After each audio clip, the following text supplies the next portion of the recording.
Hola, soy un ciudadano cualquiera. Soy español y en las pasadas elecciones generales voté a uno de los partidos que conforman el llamado bipartidismo. No les diré cuál es para que no prejuzguen. Pablo Iglesias ya me juzgó al llamarme gilipollas en un tuit que decía que los votantes del PP o el PSOE en este país, o sea, la gran mayoría hasta hace nada, eran gilipollas. Bien, a día de hoy me siento indignado por el blindaje del bipartidismo ante la corrupción y con los males que aquejan este país tras el estallido de la burbuja y la consiguiente crisis económica. Me siento profundamente desmotivado desde hace tiempo. Yo también estuve en las marchas del 15M cuando parecía un movimiento prometedor. Estuve en círculos de debate, intercambié impresiones, tweets, artículos. Del 15M surgió un partido que acaparó y secuestró la indignación de muchos de nosotros. Me refiero a Podemos. Quiero desmontar el mito de Podemos, y no lo haré apelando al pasado turbio de sus líderes, Iglesias, Monedero, Errejón o su pareja sentimental, Tania. No entraré en temas de becas, irregularidades fiscales o de qué regímenes han recibido dinero, ya que a algunos les parecerá que esto es calumnia fácil. Un partido que aspira a gobernar no puede estar así de sucio, para eso ya están los viejos partidos. Pero como he prometido no entrar en ese juego, les hablaré de política. Les hablaré del modelo que proponen para España y me apoyaré en frases y en hechos con los que ellos mismos se han definido o identificado, fácilmente verificables. Mucha gente se piensa que no se puede estar peor, pero créanme, se puede estar mucho peor, y con esto no digo que haya que volver al bipartidismo. Gracias a Dios existe pluralismo en nuestro espectro político. ¿Por qué Podemos son comunistas, o peor aún, neocomunistas? Porque se han definido como tal. Pablo Iglesias ingresó a los 14 años en la Unión de Juventudes Comunistas de España, y es un comunista confeso. Juan Carlos Monedero ha sido asesor del régimen neocomunista venezolano entre 2005 y 2010, con despacho en la misma sede de gobierno y en contacto directo con el entonces presidente Hugo Chávez. En 2010, Monedero afirmó que quien no sea comunista es que es mala gente. También hemos contemplado a Errejón y a Pablo Iglesias cantando la Internacional junto con otros camaradas, ondeando la bandera comunista con la imagen de Lenin. Esta marcha obrera la utilizó Lenin para convertirla en himno de la Unión Soviética. Y tiene gran presencia en regímenes comunistas como Cuba o Corea del Norte. A Pablo Iglesias le hemos visto alabar a líderes comunistas asesinos como Mao, Lenin, Stalin, Ho Chi Minh, Fidel Castro o Chávez. ¿Cómo funciona el comunismo en la práctica? Básicamente, el comunismo en la práctica lo que hace es repartir miseria. El comunismo parte de la premisa aparentemente feliz y solidaria del equitativo reparto de riqueza, un sistema obsoleto que siempre, y digo siempre, ha fracasado en la práctica. El ingenuo simpatizante del comunismo sigue pensando que va a recibir los bienes de los ricos en un sistema redistributivo de la riqueza. Y hasta ahora, la historia lo único que ha demostrado es que los ricos se van, lo expropiado se lo reparten entre los del gobierno y que lo único que reparten entre el pueblo es la miseria. En realidad es un sistema bastante injusto, ya que premia de igual manera al que se mata a trabajar que al que se relaja. A falta de incentivos para trabajar, el rendimiento general del país baja, el Producto Interior Bruto baja, y a través de un abusivo sistema fiscal confiscatorio, se arrebata a la ciudadanía su riqueza para repartírsela entre la gente próxima al poder, y en contraprestación al pueblo solo se le devuelven las migajas. ¿Cómo un sistema neocomunista que genera miseria puede persuadir y luego perpetuarse en una democracia? A través de lo que denominamos las 3 fases neocom. La primera, la del engaño. Consiste en seducir a un electorado desanimado a base de feroces críticas al status quo y al sistema. Ese electorado pasa del desánimo a la indignación, y de la indignación a la esperanza con las falsas promesas. Así se conforma el Frente Popular. Segunda fase. Toma y control del poder. Una vez urdida la táctica del engaño, le sobreviene la segunda fase, unas elecciones democráticas con la consiguiente toma y control del poder. No olvidemos que los dictadores pueden ganar unas elecciones democráticas sin dar un golpe de estado. Cuando se ha tomado el poder, le sigue la tercera fase. El afianzamiento en el poder. Para ello es necesario cambiar el sistema y abrir un proceso constituyente para poder perpetuarse en él.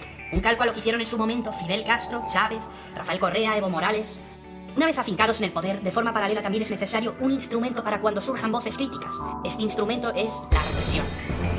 A través de la censura en los medios y la instauración de la violencia y el terror. Desarrollemos ahora las 3 fases. 1. El engaño. Podemos es un partido neocomunista y como todo partido neocomunista, su objetivo es la toma de poder a cualquier precio. Una vez en el poder, como ya hemos dicho, intentarán derrocar el bipartidismo para establecer el partido único y el pensamiento único. ¿Cómo ganarse el voto del pueblo? A base de recetas populistas y feroces críticas al status quo. Estas tácticas bien las conoce Monedero, antiguo asesor de Chávez y en parte culpable de lo ocurrido en Venezuela. En este país ocurrió algo parecido y bien puede servir para ilustrar lo que puede pasar aquí. Venezuela es un país inmensamente rico, gracias al petróleo y a su riqueza mineral. En 1958 cayó la dictadura en Venezuela y entró en un periodo democrático donde 2 partidos se alternaron el poder durante casi 40 años, uno conservador y el otro socialdemócrata. AD y COPEI. ¿Les suena, verdad? El bipartidismo cada vez se fue volviendo más corrupto y más insolidario con los problemas del pueblo. Entonces llegó la promesa, Chávez. Un venezolano con un mensaje que reivindicaba todo lo que los venezolanos sentían. Su aspecto era el de un venezolano cualquiera. Chávez le hablaba a la gente en un idioma que entendían. Les hablaba de su realidad cotidiana y los problemas que les aquejaban. Chávez elaboró una estrategia propagandística para la toma de poder. Culpaba, y con buena parte de razón, de los males del país a la cúpula, al bipartidismo. Incluso usaba expresiones como la casta, y con las mismas connotaciones. Renegó del eje izquierda-derecha, del bipartidismo. Les avisó a los políticos y a sus lazos oligárquicos que el tiempo se les acababa. Cabe añadir que Lenin, Stalin o Mao también renegaron del eje izquierda-derecha por considerarlo burgués. Ellos siempre se identificaron con el clamor popular. La expresión de la cúpula o la casta se hizo muy popular en Venezuela, no solamente entre sus seguidores, sino que todo el mundo empezó a usarla. Los demás candidatos, los mismos partidos políticos, los periodistas. Mucha gente vio en Chávez a un mentiroso y se tranquilizaron pensando que era imposible que llegase a ganar unas elecciones democráticas. Se hizo popular la frase, Venezuela no es Cuba. Pues bien, Chávez ganó las elecciones en 1998. El resto ya lo conocen. Pensamiento único, represión, censura, terror, violencia, muerte, miseria. Un país desabastecido con cartillas de racionamiento, sin productos básicos, sin medicinas, con el líder del partido de la oposición en la cárcel. La corrupción en Venezuela está en los más altos puestos de los estándares internacionales. 2. La toma de poder. Si Podemos alcanza sus objetivos y conquista el poder derrocando al enemigo del bipartidismo, Podemos siempre tendrá nuevos enemigos, con los que justificar su lucha y revolución permanente. Europa, Estados Unidos, la Troika. Con estos enemigos justificará siempre sus medidas y reformas, cuando éstas causen impopularidad. Pero ya se encargarán de darle la vuelta para volver estas medidas populares por medio de la propaganda. Podemos ha anunciado que quiere nacionalizar y controlar las grandes empresas, al igual que sucede en los países comunistas. Pablo Iglesias no descarta nacionalizar, expropiar o confiscar las empresas que el gobierno entienda que son claves para garantizar el bienestar de los ciudadanos. Él defiende que la propiedad privada tiene que estar subordinada al interés social. Pablo Iglesias llegó a afirmar que ser demócrata es expropiar, pese a quien le pese. Podemos pretende recuperar el control público en los sectores estratégicos de la economía, telecomunicaciones, energía, alimentación, transporte, sanitario, farmacéutico, educativo. Básicamente consiste en quitarle el control a estos sectores para dárselo al Estado. Eso sí, a costa del dinero de los ciudadanos. No. Necesitamos lo contrario. Detraer poder del Estado, de las administraciones, para devolvérselo a la ciudadanía. Y tomar medidas para que los gobernantes no puedan sustraer dinero de las arcas del Estado y favorecer sus intereses y el de sus allegados. Para que no ocurra lo que ha ocurrido en Rivas de Vaciamadrid con Tani y los suyos, en Cataluña con los Puyol, en Valencia con el PP, en Andalucía con el PSOE. ¿De verdad alguien se cree que dándole más poder al Estado, más poder a Pablo Iglesias, él va a saber mejor que nadie cómo administrarlo? Pablo Iglesias quiere ondear la bandera de la regeneración, de la pureza y lucha contra la oligarquía, pero su modelo de más poder para el Estado conduce inevitablemente a la creación de una nueva casta oligárquica, una neocasta. Algunos partidos como Podemos quieren poner a los suyos y hacer más gigante al Estado. No quieren eliminar a la casta, quieren sustituirla. Precisamente necesitamos lo contrario, minimizar la burocracia y que el Estado sea más pequeño. Podemos aboga por cambiar el derecho constitucional de propiedad privada y expropiar viviendas, tanto de bancos e inmobiliarias como de particulares, al tiempo que aboga por aplicar impuestos confiscatorios de forma arbitraria sobre todos aquellos inmuebles que el Estado considere infrautilizados. Por ejemplo, la segunda vivienda, como ese chalet de Torrevieja que muchas familias disfrutan en el periodo estival. Ese chalet lo podrán dar en alquiler social, cuando el banco malo, el Sareb, participado con capital público, tiene viviendas suficientes vacías para dar en alquiler social a miles de familias. Hemos oído de Podemos que pretenden incluso legalizar la ocupación o abrir las fronteras como la valla de Melilla y dar pleno derecho a los inmigrantes ilegales. Podemos, como partido neocomunista, quiere vivir a costa de exprimir dinero a los ciudadanos vía impuestos. Dicen que se los subirán de manera especial a los ricos, pero la fortuna de los ricos se irá del país. Proponen un saqueo fiscal por encima de las cotas que hemos vivido con el PP, que ha ahogado a las clases medias. Es la única solución para mantener un Estado hipertrofiado y en el que no pretenden un modelo de austeridad económica al Estado o recorte del gasto, sino seguir aumentando la deuda y encima no pagarla. ¿De dónde sacarán el dinero si pretenden impagar la deuda? ¿Quién nos va a prestar dinero? ¿Quiénes serán nuestros acreedores? El caso será muy similar a lo que ha ocurrido en Grecia con el gobierno neocomunista de Syriza, el modelo europeo que nos quieren proponer. Se respira el cambio en Grecia y se respira el cambio en el sur de Europa. Necesitamos que nos llegue más dinero a los bolsillos y que no nos lo sustraiga el Estado como ocurre en Cuba. País comunista gobernado por Fidel Castro, el séptimo mandatario más rico del planeta, mientras los cubanos viven en la miseria. También los venezolanos viven en la miseria, mientras a los ministros, empresarios y funcionarios públicos vinculados al régimen bolivariano de Venezuela, a los que se denomina boliburgueses, arrimados al gobierno, no ocultan su nivel de vida ostentosa, incluso hacen alarde de sus lujos y posesiones. 3. Afianzamiento en el poder. Para afianzarse en el poder, los partidos neocomunistas necesitan cambiar la Constitución. La Constitución española a los neocomunistas de Podemos no les gusta, pues habla de una soberanía nacional que reside en el pueblo, en el conjunto de los españoles. Defiende la propiedad privada, habla de la separación y limitación de poderes. Pablo Iglesias llegó a despreciar la Constitución española en una ricotaberna, diciendo que solo es un papelito, un candado. Para cambiar esa Constitución que desprecian, quieren disolver las Cortes y abrir un proceso constituyente, al igual que sucedió en Venezuela en 1999, en Bolivia en el 2007 o en Ecuador en el 2008. Entre otras cosas, para perpetuarse en el poder de manera indefinida, con el agravante de que Pablo Iglesias, como buen antisistema, odia la monarquía, el himno, la bandera, la historia de España, los toros, las fiestas de tradición católica como la Navidad, la Semana Santa. ¿Se imaginan cómo podría quedar la Constitución con un proceso constituyente? Pues bien, Juan Carlos Monedero, número 3 de Podemos, tesorero del partido, ha sido designado como secretario del proceso constituyente. El instrumento con el que los partidos neocomunistas acallan a los insurgentes o las voces críticas es la represión.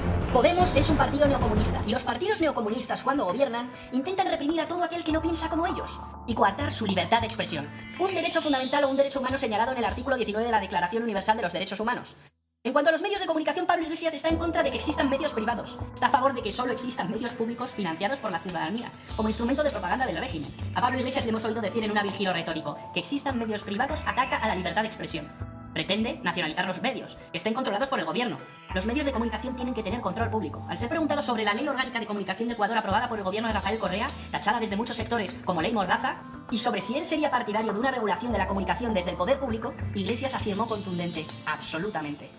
La Ley Mordaza de Ecuador crea organismos de fiscalización y control a los medios con el objetivo de blindar a su gobierno de la crítica y la rendición de cuentas, mientras le da la espalda a los ciudadanos. Son ya muchos periódicos, webs, blogs, los que han tenido que cerrar por ser críticos con su gobierno. Correa hace constantemente alarde de músculo, rompiendo él mismo periódicos en público.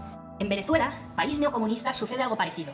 La gente no puede comprar productos básicos. El desabastecimiento de productos básicos es tan brutal que los venezolanos se pasan horas para conseguir harina, pañales, leche o papel higiénico. Con tal de que no se produzca una alarma social, los niveles de represión han llegado al punto de que quien tome una foto de una estantería vacía en un supermercado o filme o saque fotos de las colas del pueblo en los supermercados está cometiendo un delito tipificado y penado. No se puede hacer porque, según el gobierno, eso desata el pánico consumista. La otra cara de la represión en los regímenes totalitarios es la violencia y el terror.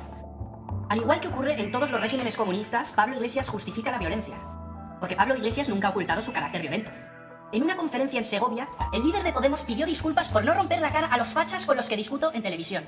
Además, en un gesto lleno de odio, animó a los asistentes a irse de cacería a Segovia para aplicar la justicia proletaria, que es lo que se merecen unos cuantos. En otra ocasión, animó a los jóvenes a entrenarse porque se avecina una crisis terminal del capitalismo y tendremos que estar preparados para tomar las armas. En otra conferencia, presumía de haber agredido a otras personas de clase inferior a la suya. Le rompí un hueso de una mano por dar un puñetazo. Di un puñetazo porque un grupo de lúmpenes, gentuza mucho más baja que la nuestra, intentó robar una mesa de mezclas. A Pablo Iglesias le hemos visto emocionarse cuando pegan a un policía. O le hemos visto abrazado a Pablo Hasél, rapero comunista condenado a 2 años de prisión por enaltecimiento del terrorismo, en cuyas letras podemos encontrar frases como sueño con Kalashnikovs, muerte a los Borbones, yo fusilaría a Zapatero en las ventas o merece una bomba Televisión Española. A Pablo Iglesias le hemos visto deshacerse en elogios a Mayur y a ETA, a Monedero justificar el terrorismo. En un programa de La Tuerca, Pablo Iglesias defendió que el derecho a portar armas es una de las bases de la democracia. En Venezuela, ese régimen que tanto gusta a Pablo Iglesias, los jóvenes que piden justicia, seguridad, alimentos, nada más que lo esencial e imprescindible, son callados con balas y golpes. Se les considera terroristas por hacer fotos de las marchas, se les encarcela y se les maltrata. Estos jóvenes luchan por la libertad, no es una cuestión política, no importa la ideología. Luchan porque se les escuche, mientras las televisiones y los periódicos callan. En las protestas en contra del gobierno de febrero de 2014 en Caracas, se cifraron numerosas muertes de manifestantes por parte de la policía. El líder del partido de la oposición, Leopoldo López, tras las manifestaciones está en la cárcel, cuando la Fiscalía General de la República emitió una orden de arresto en su contra, acusándolo sin pruebas de terrorismo, homicidio e incendio de edificios públicos. Maduro ha reforzado las precauciones recientemente, permitiendo el uso de armas de fuego por parte de la policía para reprimir a los manifestantes. Venezuela es el segundo país más inseguro del planeta, con unos 25.000 asesinatos al año, según la ONG Observatorio de la Violencia de Venezuela. No se pueden publicar imágenes de los cadáveres que se apilan cada día, sobre todo los fines de semana, en las instalaciones forenses. También es delito. Terminaré hablándoles del Libro Negro del Comunismo, Crímenes, Terror y Represión. El Libro Negro del Comunismo es un libro escrito por profesores universitarios y experimentados investigadores europeos, en el que se realiza una estimación de las muertes que ha producido el comunismo, que se acerca a la cifra de 100 millones. Casi 10 veces más muertes que las que produjo otro régimen extremo execrable, el nacionalsocialismo. Decía Edmund Burke que para que el mal triunfe basta con que la gente buena no haga nada. Quiero hacer una llamada a la esperanza. Hay opciones democráticas que pueden devolver a este país la regeneración democrática que nos merecemos. Hemos de dejar el odio y la venganza de lado. No debemos empeñarnos en destruir lo bueno, sino en construir una España mejor entre todos.